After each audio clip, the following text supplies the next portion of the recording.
الله تعالى وبركاته.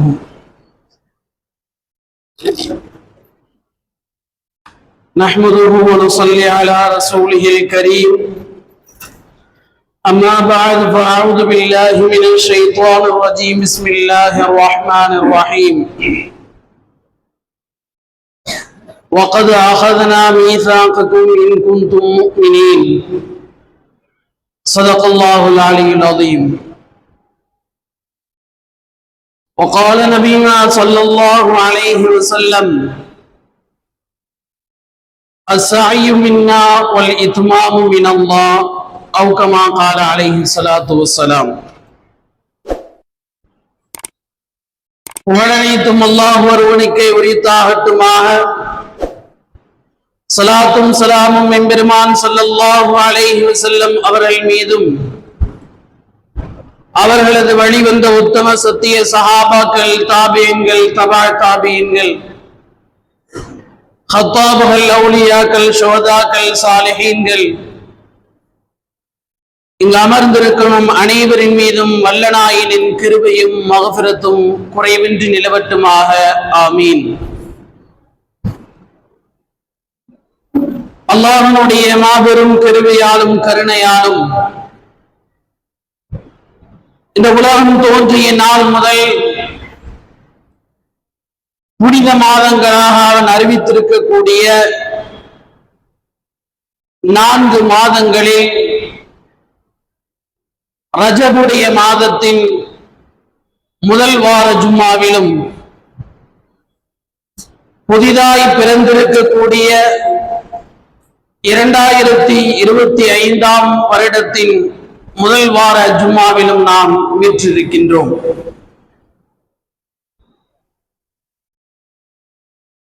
நம்முடைய வாழ்க்கை முறை என்பது எதுவெல்லாம் நம்முடைய முன்னேற்றத்திற்கு காரணமாக அமையுமோ அதை தொடர்ந்து செய்ய வேண்டும். எதிலெல்லாம் நாம் பின்னடைவை சந்திக்கின்றோமோ அதை கவனித்து அதிலிருந்து நம்மை நாம் தற்காத்துக் கொள்ள வேண்டும். இதுதான் நம்முடைய வாழ்க்கை நமக்கு கற்றுத்தந்திருக்கின்ற பாடம். ஒவ்வொரு வருடம் புதிதாக ஒரு வருடம் துவங்குகின்ற போதெல்லாம் அவரவர்களுடைய தகுதிக்கேற்ப உறுதிமொழியை எடுப்பதுண்டு. நியூ இயர் ரெசல்யூஷன் என்று அவ்வாறு எடுக்கக்கூடிய உறுதிமொழிகளில் ஆரோக்கியமானவற்றைத்தான் நாம் உறுதிமொழியாக எடுக்கின்றோமா, அல்லது தேவையற்றதை நாம் உறுதிமொழியாக ஏற்கின்றோமா? அப்படி உறுதிமொழியாக எடுத்துக்கொண்டவற்றை நாம் தொடர்ந்து பயணிக்கின்றோமா, அதில் நம்முடைய முயற்சிகளை செலுத்துகின்றோமா, அல்லது நடக்கட்டும் என்ன ஆனால் என்ன என்று தேங்கி போகின்றோமா என்பதை நாம் யோசிக்க வேண்டிய ஒரு கட்டாயத்தில் இருக்கின்றோம். குடும்பம், கல்வி, சமூகம், நம்முடைய வாழ்க்கை முறை, இதை ஒட்டி நாம் பயணிக்கின்ற பொழுது அடுத்த கட்டத்திற்கு நாம் நகர்ந்து கொண்டே இருக்க வேண்டும். இஸ்லாம் புத்தாண்டு என்கின்ற பெயரில் கேளிக்கைகள் தான் கூடாது என்று வலியுறுத்தி இருக்கின்றதே தவிர,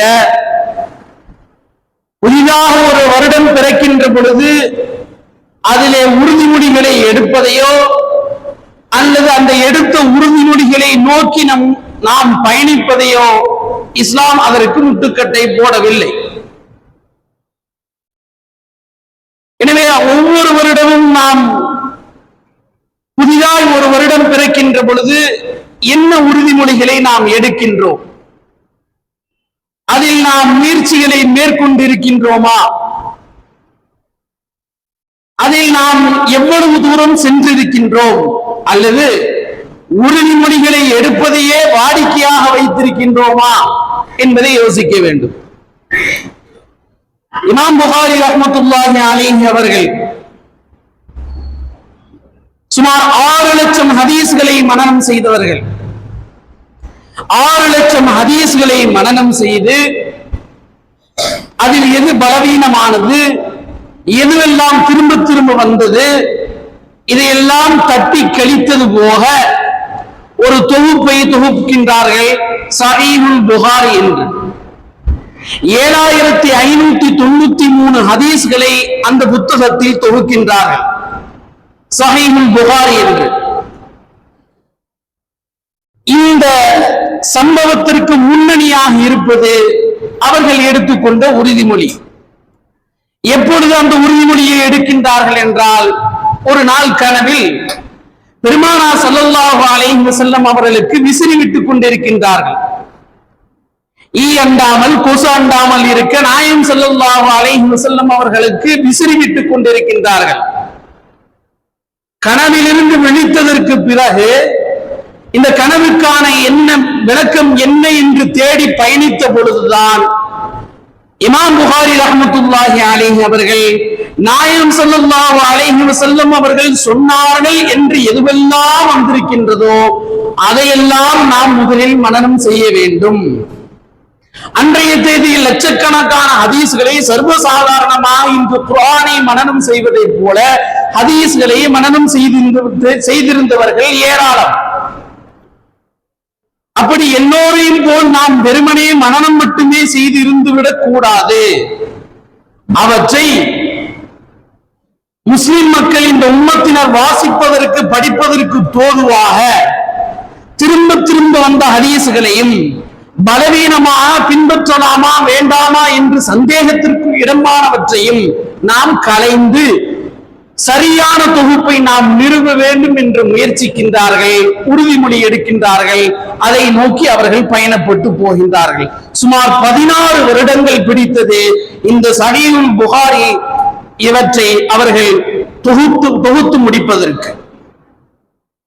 யூசுப் பின்னூரி ரஹ்மத்துல்லாஹி அலைஹி அவர்கள் சொல்வார்கள், இமாம் புகாரி ரஹ்மத்துல்லாஹி அலைஹி அவர்கள் எவ்வளவு பெரிய புகழின் உச்சிக்கு சென்றார்கள் என்றால் அவர்கள் ஒரு சூரியனை போல் பிரகாசமானார்கள்.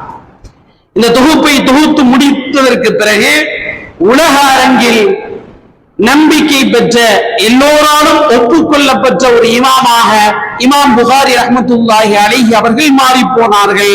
அங்கீகாரம் அவர்களுக்கு கிடைத்தது. அதே போன்று அவர்கள் தொகுத்த அந்த நூலுக்கும் இன்று வரை நூற்றுக்கணக்கான விரிவுரைகள் வந்து கொண்டே இருக்கின்றது. அவர்கள் தொகுத்த அந்த நூலும் அங்கீகாரத்தை உலக அரங்கில் பெற்றது. இமாம் புகாரி ரஹ்மத்துல்லாஹி அலைஹி அவர்கள் தான் எடுத்துக்கொண்ட உறுதிமொழியில் உறுதியாய் இருந்து அதை நோக்கி அவர்கள் முயற்சித்துக் கொண்டே இருக்க அவர்களுக்கு இவ்வளவு தூரம் ஒரு பெயரும் அங்கீகாரம் சாத்தியமானது.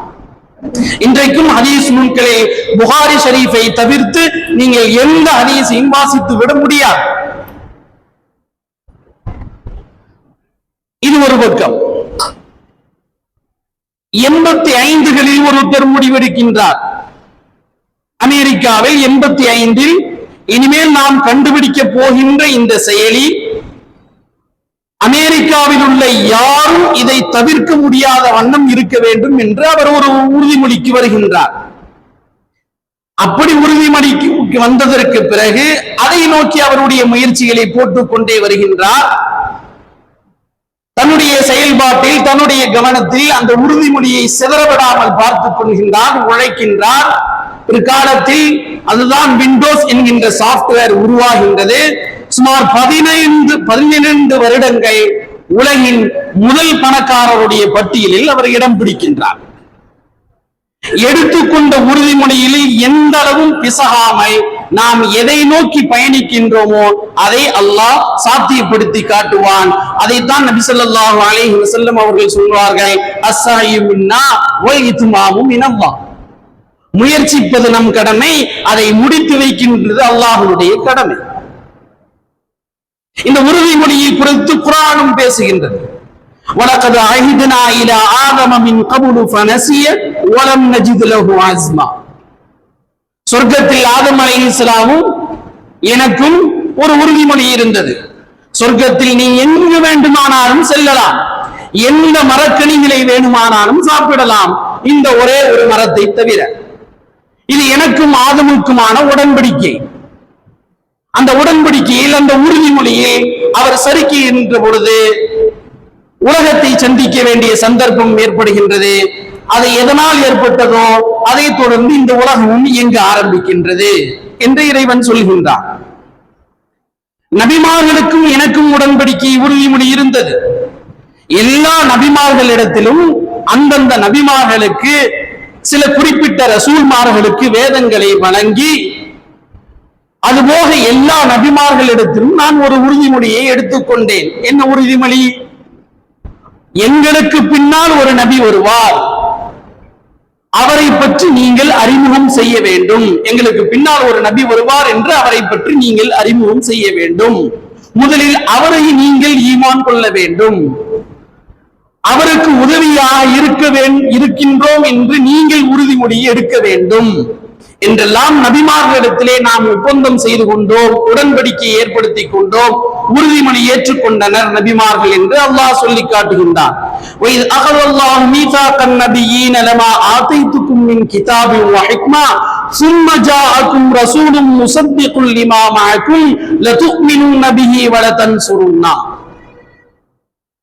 பின்னால் வருகின்ற நபியை நீங்கள் ஈமான் கொள்ள வேண்டும், அவருக்கு நீங்கள் உதவியாக ஒத்தாசையாக இருக்க வேண்டும். قال اقررتم واخذتم على ذلكم اسري قالوا اقررنا. அந்த உறுதிமொழியை அந்தந்த நபிமார்கள் நாங்களும் ஏற்றுக்கொண்டோம். فاشهدوا وانا معكم شاهدين.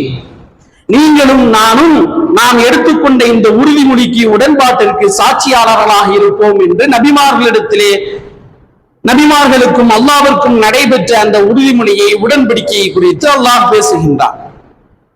எனவே நாம் பயணிக்கக்கூடிய ஒவ்வொரு கட்டங்களிலும், அது கல்வியாகட்டும், பொருளாதாரமாகட்டும், குடும்பமாகட்டும், சமூகமாகட்டும், நாம் ஏதாவது ஒரு உறுதிமொழியை எடுத்து அந்த உறுதிமொழியை நோக்கி நாம் பயணிக்க வேண்டியது ஒவ்வொரு மனிதனுடைய கடமை. எடுக்கின்ற உறுதிமொழி நம்முடைய உடலுக்கும், நம்மை நம்பி இருக்கக்கூடிய குடும்பத்திற்கும், நாம் வகிக்கின்ற சமூகத்திற்கும் பிரயோஜனமுள்ள உடன்படிக்கையாக, உறுதிமொழியாக இருக்க வேண்டும். எடுத்த உடன்படிக்கையை நோக்கி நாம் பயணித்துக் கொண்டே இருக்க வேண்டும். நாம் முயற்சிக்கக்கூடிய இந்த முயற்சி என்பது அது ஒரு கட்டத்தில் தனிநபர் வெற்றியாக அமையவே அமையாது. ஒரு வியாபாரத்தை துவக்குகின்றோம் என்றால் அந்த வியாபாரத்தில் அடுத்தடுத்த கட்டங்களை நாம் நகர வேண்டும் என்று முயற்சித்து உறுதிமொழி எடுத்து முயற்சிக்க ஆரம்பித்தால், வியாபாரம் நன்றாக நடந்தால் நான் நன்றாக இருப்பேன், நான் நன்றாக இருந்தால் என் குடும்பம் நன்றாக இருக்கும், என் குடும்பம் நன்றாக இருந்தால் என் உறவுகள் சந்தோஷமாக இருப்பார்கள், என் உறவுகள் பல்கி பெருக பெருக அது ஒரு சமூகமே நன்றாக இருப்பதற்கு சமம் ஒரு தனி மனிதனுடைய முயற்சியும் முன்னேற்றம். எனவே எந்த தனி மனிதனுடைய முயற்சியும் முன்னேற்றமும் அவனளவில் அது முடிந்து விடவே முடியாது. அது ஒன்று குடும்பம் சார்ந்த முன்னேற்றமாக இருக்கும், நாளடைவில் அது சமூக முன்னேற்றத்திற்கான பாதையை வழிவகுக்கும். இமாம் புகாரி ரஹ்மத்துல்லாஹி அலைஹி அவர்கள் அடிப்படையில் ஒரு வரலாற்று ஆசிரியர், எழுத்தாளர். அன்றைய தேதியில் மக்களுடைய மனதில் யாருடைய பெயர்கள் எல்லாம் உச்சரிக்கப்படுகின்றதோ, மக்கள் யாரை பற்றி எல்லாம் பெருமை பாராட்டி சிலாகித்து பேசிக் கொள்வார்களோ அவர்களுடைய பின்னணியை அலசி ஆராய்ந்து அவர்களை பற்றி வரலாற்றை தொகுப்பதுதான் இமாம் புகாரி ரஹ்மத்துல்லாஹி அலைஹி அவர்கள் அடிப்படையில் செய்த வேலை. சுமார் 15 வயதில். அதோடு அவர்கள் நிற்கவில்லை. அடுத்த கட்டத்தை நோக்கி நகர நகர இப்பேற்பட்ட ஒரு கிதாபை, ஒரு ஹதீஸ் தொகுப்பு நூலை, புகாரி என்கின்ற அந்த பிரம்மாண்டமான உலக அரங்கமே அங்கீகரிக்கக்கூடிய ஒரு கிதாபை தொகுக்கக்கூடிய வாய்ப்பினை இமாம் புகாரி ரஹ்மத்துல்லாஹி அலைஹி அவர்கள் தன்னுடைய வாழ்வாங்கில் பெறுகின்றார்கள். அதுபோக கென்டசி ஃப்ரைட் சிக்கன் அப்படின்னு கேள்விப்பட்டிருப்போம் நம்ம. கென்டக்கி ஃப்ரைட் சிக்கன் அப்படின்னு, இது கோழியை ஒரு விதமான முறையில் பொரிக்கக்கூடிய ஒரு வழிமுறை. இந்த கென்டக்கி ஃப்ரைட் சிக்கன் என்கின்ற இந்த முறையை, அந்த நிறுவனத்தை தொடங்கக்கூடியவர் 1950 சுமார் 1100 உணவகங்களுக்கு எடுத்துச் செல்கின்றார் இந்த மாதிரியை. அந்த முறைக்கு கென்டக்கி ஃப்ரைட் சிக்கன் என்று பெயர். 1100 உணவகங்களுக்கு எடுத்து சென்று தன்னுடைய மாதிரியை அவர் முன்வைக்கின்றார். 1952 அமெரிக்காவில் சால்ட் லேக்கில் தன்னுடைய முதல் உணவகத்தை, இந்த முறையில் பொறிக்கின்ற முதல் உணவகத்தை துவங்குகின்றார். அடிப்படையில் அவர் சாதாரண தெருவோர வியாபாரி. தன்னுடைய கடைக்கு வரக்கூடிய வாடிக்கையாளர்களுக்கு விதவிதமாக அவர்களுக்கு செய்து தர வேண்டும் என்று முயற்சித்து ஏராளமான முறைகளை கண்டுபிடித்து கடைசியில் இந்த கென்டக்கி ஃப்ரைட் சிக்கன் என்ற முறைக்கு அவர் வருகின்றார். இதையே பிரபலப்படுத்துகின்றார். இன்று வீதிகளில் இறங்கி நடந்து பார்த்தால் அந்த கடை இல்லாத தெருக்களே இருக்காது. இந்தியாவில் மட்டும் சுமார் 500 நிறுவனங்கள் பிரான்சஸ் இருக்கின்றன. அவர் தன்னளவில் உயர்ந்திருக்கின்றார். இப்படி யார் யார் எந்த உறுதிமொழியை ஏற்று எந்த அளவில் முயற்சிக்கின்றார்களோ அந்த முயற்சிக்கான கூலியை நிச்சயம் தங்களுடைய வாழ்நாளில் அனுபவிப்பார்கள். அல்லாஹ் அதற்கு வழிபடுவான், அது யாராக இருந்தாலும் சரி. இப்னு அப்பாஸ் ரலியல்லாஹு அன்ஹு அவர்கள் நாயகம் ஸல்லல்லாஹு அலைஹி வஸல்லம் அவர்கள் வஃபாத்தான போது சிறிய வயது பையன். நாயகம் ஸல்லல்லாஹு அலைஹி வஸல்லம் வஃபாத் ஆகிவிட்டார்கள். அதற்கு பிறகு இப்னு அப்பாஸ் ரலியல்லாஹு அன்ஹு தன்னுடைய அன்சாரி தோழரை அழைத்து, வாருங்கள் நாம் நபி தோழர்களிடமெல்லாம் சென்று நாம் பெருமானார் ஸல்லல்லாஹு அலைஹி வஸல்லம் அவர்களுடைய ஹதீஸ்களை சேகரிப்போம் என்று தன்னுடைய நண்பரை அழைக்கின்றார். முதலில் வந்தது என்ன? நீ இப்படி போய் சேகரிக்க ஆரம்பிச்சு நீ சொல்லி மக்கள் கேட்பாங்களா அப்படின்னு எதிர்மறையான விமர்சனம் வர இப்னு அப்பாஸ் ரலியல்லாஹு அன்ஹு அங்கேயே துவண்டு போய் விடவில்லை. நீ வந்தால் வா, வராவிட்டால் போ என்று இப்னு அப்பாஸ் ரலியல்லாஹு அன்ஹு அவர்கள் ஹதீஸ்களை சேகரிக்க கிளம்பி பயணப்பட்டு போகின்றார்கள். ஒவ்வொரு ஹதீஸ்களையும் தேடி தேடி அலைந்து சேகரிக்கின்றார்கள். சில ஹதீஸ்களை சேகரிப்பதற்காக வேண்டி சம்பந்தப்பட்ட நபர்களுடைய வீட்டு வாயிலில் காத்திருக்கின்றார்கள். நபித்தோழர், முக்கியமான நபித்தோழர் வந்திருக்கின்றார், நீங்கள் சொல்லி அனுப்பியிருந்தால் நாங்கள் உங்கள் வீடு தேடி வந்திருப்போமே என்று வீட்டு உரிமையாளர்கள் எல்லாம் சொல்ல, இல்லை, கல்வியை தேடி நான் தான் பயணிக்க வேண்டும் என்று இப்னு அப்பாஸ் ரலியல்லாஹு அன்ஹு ஒவ்வொரு ஹதீஸை சேகரித்து பிற்காலத்தில் ரயீசுல் முஃபஸ்ஸிரீன், திருக்குர்ஆன் விரிவுரையாளர்களின் தலைவர் என்கின்ற உயர்ந்த அந்தஸ்தை இப்னு அப்பாஸ் ரலியல்லாஹு அன்ஹு அவர்கள் பெறுகின்றார். இப்னு அப்பாஸ் ரலியல்லாஹு அன்ஹு அவங்க சொல்றாங்க, சூரா தஹ்ரீம்ல அந்த தஹ்ரீமுடைய ஆரம்ப வசனம் ஒரு சம்பவத்தை சுட்டி காட்டுகின்றது. இன் ததூபா இலல்லாஹி ஃபகத் ஸகத் குலூபுகுமா, அந்த 2 பேர் தௌபா செய்து விட்டால் அவர்களை நான் மன்னிப்பதற்கு தயார் என்று வசனம் இறங்குகின்றது. யார் அந்த 2 பேர்? இப்னு அப்பாஸ் ரலியல்லாஹு அன்ஹு அவர்கள் அதற்காக வேண்டி வருடக்கணக்கில் காத்திருக்கின்றார்கள். யாரிடம் கேட்க? உமர் ரலியல்லாஹு அன்ஹு அவர்களிடம் கேட்க. இப்னு அப்பாஸ் ரலியல்லாஹு அன்ஹு அவர்கள் அப்போது சிறிய வயது சஹாபி. உமர் ரலியல்லாஹு அன்ஹு அவர்களுடைய ஆக்ரோஷத்தையும் ரோஷத்தையும் கண்டு பயந்து உமர் ரலியல்லாஹு அன்ஹு அவர்களிடம் கேட்டால் ஏதாவது தவறாக நினைத்துக் கொள்வார்களோ என்று பயந்து நாட்கள் கழிகின்றது. 1 வருடத்திற்கு பிறகு, இந்த ஆயத்து இறங்கி 1 வருடத்திற்கு பிறகு உமர் ரலியல்லாஹு அன்ஹு அவர்களிடம் அவர்களோடு ஹஜ்ஜுக்கு செல்ல வாய்ப்பு கிடைக்கின்ற பொழுது, ஹஜ்ஜை எல்லாம் முடித்து விட்டு ஊர் திரும்ப வருகின்ற பொழுது ஒரு இடத்தில் ஓய்வெடுக்கின்றார். ஓய்வெடுத்து முடித்ததற்கு பிறகு உமர் ரலியல்லாஹு அன்ஹு அவர்கள் அடுத்து வாகனிப்பதற்கு தயாராக இருக்கின்ற சூழ்நிலையில் தான் இப்னு அப்பாஸ் ரலியல்லாஹு அன்ஹு அவர்கள் மெதுவாக கேட்கின்றார்கள், அமீருல் முஃமினீன் அவர்களே, இந்த ஆயத்து யார் விஷயமா இறங்குச்சு? அந்த 2 பேர் தௌபா செய்தால் அது எந்த 2 பேர்? அப்ப உமர் ரலியல்லாஹு அன்ஹு அவங்க சொல்றாங்க, அது அன்னை ஆயிஷா ரலியல்லாஹு அன்ஹா அவர்கள் விஷயத்திலும் ஹப்ஸா நாயகி விஷயத்திலும் இறங்கியது. இப்னு அப்பாஸ் ரலியல்லாஹு அன்ஹு சொல்றாங்க, 1 வருஷமா இந்த கேள்வியை கேட்கணும்னு நான் தயக்கமா இருந்தேன் உங்களுடைய ரோஷத்தை பார்த்துட்டு அப்படின்னு சொன்ன உடனே அப்ப உமர் ரலியல்லாஹு அன்ஹு அவங்க சொல்றாங்க, ஃபலா தஃஅல், அப்படிலாம் பண்ணக்கூடாது. மா லனந்து அன் இந்தி மின் இல்மின் ஃபஸ்அல்னி, என்கிட்ட ஏதாவது இல்மு இருக்கு அப்படின்னு நீ நினைச்ச அப்படின்னா என்கிட்ட கேளு. ஃபைன் கான லி இல்மு ஹபர்துக பிஹி, அதை பத்தியான அறிவு எனக்கு இருந்துச்சு அப்படின்னா, அதை பத்தி எனக்கு தெரியும் அப்படின்னா கண்டிப்பா நான் உனக்கு சொல்லுவேன், இவ்வளவு காலதாமதம் கூடாது என்று உமர் ரலியல்லாஹு அன்ஹு அவர்கள் இப்னு அப்பாஸ் ரலியல்லாஹு அன்ஹு அவர்களுக்கு உபதேசம் செய்வார்கள். எனவே எடுத்துக்கொண்ட உறுதிமொழிகளில், எடுத்துக்கொண்ட அந்த ரெசல்யூஷனில் நாம் உறுதியாக இருந்து அதை நோக்கி பயணிக்க வேண்டுமே தவிர ரெசல்யூஷன் எடுப்பதையே வாடிக்கையாக வைத்திருப்பதை தான் இஸ்லாம் அனுமதிப்பதில்லை. எப்படி புத்தாண்டு என்ற பெயரில் கேளிக்கைகளை இஸ்லாம் அனுமதிப்பதில்லையோ, நம்முடைய வாழ்க்கை ஒரே நிலையில் தேங்கி போவதையும் இஸ்லாம் அனுமதிக்கவே இல்லை. எவ்வளவு வேண்டுமானாலும் சம்பாதித்துக் கொள்ளலாம், எப்படி வேண்டுமானாலும் செலவு செய்யலாம், ஆனால் ஹலாலை சம்பாதி, ஹலாலான வழியிலே செலவு செய், இல்லாதவருக்கு கொடுத்து பழகு, உரியவர்களுக்கு உன்னுடைய உதவியை, உன்னுடைய சதகாவை கொண்டு போய் சேர் என்றுதான் இஸ்லாம் சொல்கின்றதே உரிய நாம் நமக்கான சம்பாத்தியத்தை முன்னேற்ற பாதையில் கொண்டு செல்வதற்கு இஸ்லாம் ஒருபோதும் முட்டுக்கட்டை போட்டது கிடையவே கிடையாது. அப்படி ஒருவேளை நாம் எடுத்துக்கொண்ட முயற்சிகளில் முடங்கி போவதைத்தான் இஸ்லாம் வன்மையாக கண்டிக்கின்றது. நாளையிலிருந்து நான் குர்ஆன் ஓதுவேன், நாளையிலிருந்து தனியாக ஒரு வியாபாரத்தை துவக்குவேன், நாளையிலிருந்து நான் இப்படி எல்லாம் என்னுடைய காரியத்தை அமைத்துக் கொள்வேன், அவரவர்கள் என்னென்ன தோன்றுகின்றதோ அதையெல்லாம் உறுதிமொழியாக எடுத்துக்கொண்டால் அதை முறிப்பதைத்தான் இஸ்லாம் வன்மையாக கண்டிக்கின்றது. الذين ينقضون عهد الله من بعد ميثاقه ويقطعون ما امر الله به ان يوصل.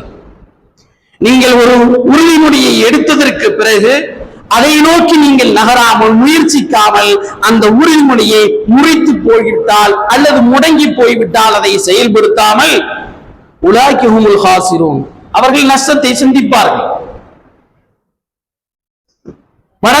வடநாட்டுகளை எல்லாம் பார்த்தால் 3 தலைமுறையாக டிரைவராகவே பயணிப்பார்கள், 3 தலைமுறையாக சலூன் கடையை நடத்தி கொண்டிருப்பார்கள். அதை இஸ்லாம் ஏற்பதில்லை. கல்வியில் நீ ஒவ்வொரு அடியும் எடுத்து வைத்துக் கொண்டு நகர்ந்து கொண்டே செல்ல வேண்டும் என்பதை தான் இஸ்லாம் வரவேற்கின்றது. சம்பாத்தியத்தில் நீ அடுத்த கட்டத்தை நோக்கி பயணிக்க வேண்டும் என்றுதான் இஸ்லாம் நமக்கு சொல்லி காட்டுகின்றது. கடந்த வருடத்தில் நாம் எவற்றிலெல்லாம் தவறுகள் செய்தோமோ அந்த தவறுகளை எல்லாம் நாம் நிதானமாக சுதாரித்து தெரிந்து கொண்டு அந்த தவறுகளை மீண்டும் செய்யாமல் பிறந்திருக்கக்கூடிய புத்தாண்டில் இன்னும் புத்தாய்ப்பாய் நாம் பல்வேறு முயற்சிகளை மேற்கொண்டு நாம் ஒருபடி முன்னேற வேண்டும் என்பதைத்தான் இஸ்லாம் நமக்கு கற்றுத் தருகின்றது. அதை வரவேற்கவும் செய்கின்றது. அபூ ஹுரைரா ரலியல்லாஹு அன்ஹு அவர்கள் மிகவும் ஒரு ஏழ்மையான சஹாபி. அபூ ஹுரைரா ரலியல்லாஹு அன்ஹு அவர்கள் இஸ்லாத்தை ஏற்றுவிட்டார்கள். ஆனால் அவர்களுடைய தாயார் இஸ்லாத்தை ஏற்கவில்லை என்பது மட்டுமல்ல, நாயகம் ஸல்லல்லாஹு அலைஹி வஸல்லம் அவர்களை மிகவும் வசைபாடி கொண்டிருந்தார்கள். எந்த அளவு என்றால், என்னுடைய தாயாருக்காக வேண்டி துஆ செய்யுங்கள் யா ரசூலல்லாஹ் என்று அபூ ஹுரைரா ரலியல்லாஹு அன்ஹு அவர்கள் மட்டும்தான் நாயகத்தை சந்தித்து கேட்டார்களே ஒழிய அப்போது கூட தன்னுடைய தாயை அழைத்து வரவில்லை.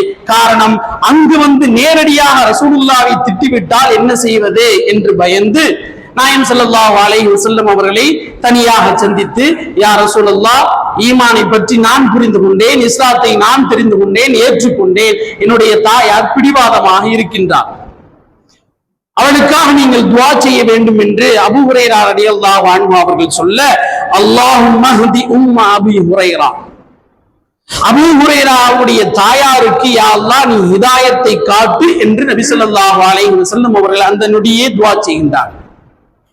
திரும்ப வீட்டுக்கு போன அபூ ஹுரைரா ரலியல்லாஹு அன்ஹு கதவை தட்டுகின்றார்கள்.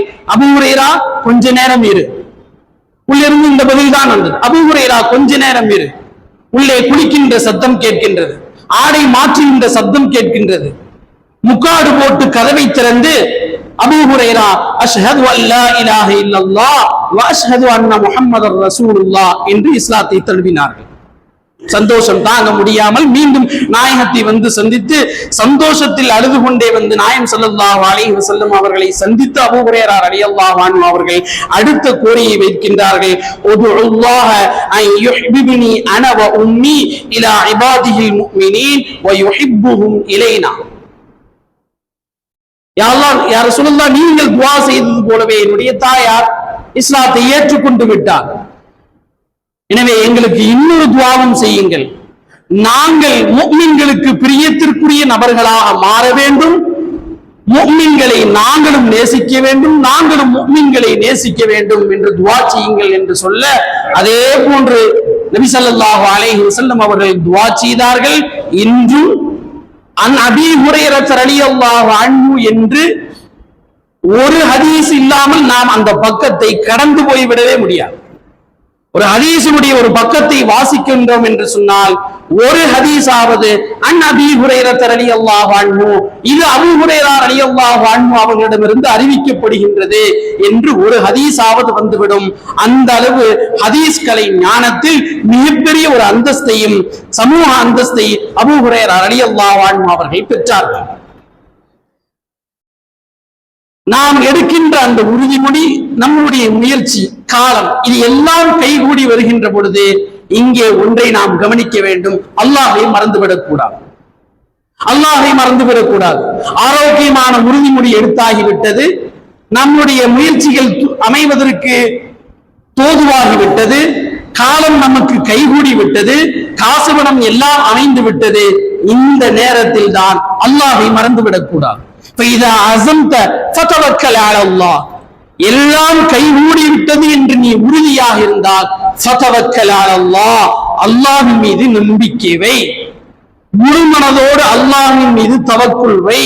இன்னல்லாஹ யுஹிப்புல் முதவக்கிலீன், நிச்சயமாக அல்லாஹ் அவ்வாறு நம்பிக்கை கொள்பவர்களை பிரியப்படுகின்றான்.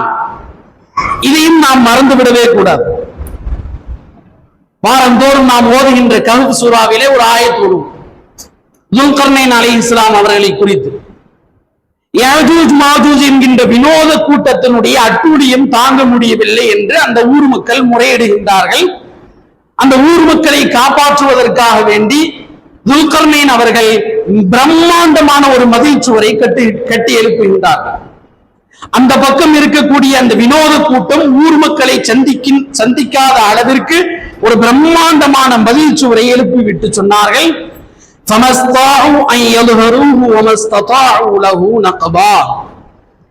இப்போது நான் கட்டி இருக்கக்கூடிய இந்த மதில் சுவர் யாராலும் இதை தகர்க்க முடியாது, எவ்வளவு பெரிய கொம்பனாலும் இதை தகர்க்க முடியாது. சொல்லிவிட்டு சொன்னார்கள், காலஹாதா ரஹ்மத்தும் மிர் ரப்பி, இது என்னுடைய இறைவன் எனக்கு கொடுத்த ஆற்றல், இது என்னுடைய இறைவன் எனக்கு தந்த அருட்படை, அவன் நினைத்தால் மட்டும்தான் இதை தகர்க்க முடியும்.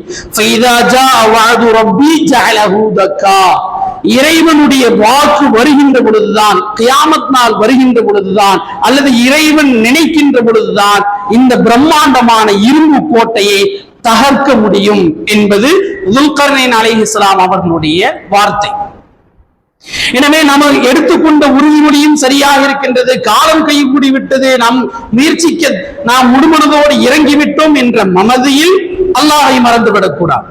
இதைத்தான் நம்முடைய முன்னோர்கள் நமக்கு சொல்லித் தருகின்றார்கள். சுலைமான் அலைஹிஸ்ஸலாம் அவர்களிடத்திலே அந்த மிகப்பெரிய பிரம்மாண்டமான பில்கீஸ் அம்மையாருடைய சிம்மாசனம் அடுத்த நொடிப்பொழுதில் வந்து இறங்கிய பொழுது சுலைமான் அலைஹிஸ்ஸலாம் அவர்கள் சொன்ன வார்த்தை இதுதான், ஹாதா மின் ஃபضل ரப்பி லியப்லுவனி அஷ்குரு அம் அக்ஃபுர், இது இறைவன் எனக்கு கொடுத்த ஆற்றல். ஜின்களை வசப்படுத்தி, காற்றை வசப்படுத்தி, எல்லா ஜீவராசிகளையும் கட்டுக்குள் வைத்திருப்பது, இந்த உலகத்தையே ஆளக்கூடிய சக்தி. ஹாதா மின் ஃபضل ரப்பி, இது எனது இறைவனின் அருட்கொடை. எதுக்காக வேண்டிய அருட்கொடை கொடுத்திருக்கின்றான்?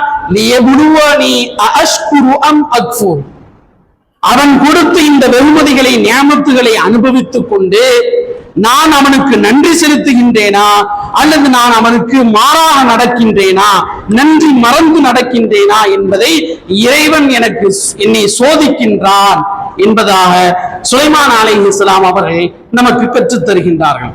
எனவே ஒவ்வொரு வருடமும் நாம் ஒரே தேக்க நிலையில் இல்லாமல் கடக்கின்ற வருடங்களில் ஏதாவது ஒன்றை குடும்பம் சார்ந்தோ, தொழில் சார்ந்தோ, கல்வி சார்ந்தோ, அல்லது ஏதாவது ஒரு பிரச்சனைகளை தீர்வு காண்கின்ற சார்ந்தோ நாம் அடுத்த கட்டத்தை நோக்கி நகர வேண்டுமே தவிர தேக்க நிலையை ஒருபோதும் இஸ்லாம் வரவேற்பதே கிடையாது. புத்தாண்டு என்கின்ற பெயரில் கேளிக்கைகளைத்தான் இஸ்லாம் அனுமதிக்கவில்லையே தவிர நாம் எடுக்கக்கூடிய அந்த ரெசல்யூஷனில் நாம் உறுதியாக இருந்து முயற்சித்து முன்னேற்றம் காண்பதை இஸ்லாம் நிச்சயம் வரவேற்கத்தான் செய்கின்றது. அல்லாஹ் ரப்புல் ஆலமீன் தூங்கி இருக்கக்கூடிய இந்த புத்தாண்டில் நாம் என்னென்ன நல்ல நியமத்துகளை எல்லாம் நியத்துகளை எல்லாம் வைத்திருக்கின்றோமோ அந்த நியத்துகள் அனைத்தையும் செயலாக்கம் பெறுவதற்கு அல்லாஹ் உறுதுணையாக இருப்பானாக. ஆமீன். வ ஆகிரு தஅவானா அல்ஹம்துலில்லாஹி ரப்பில் ஆலமீன்.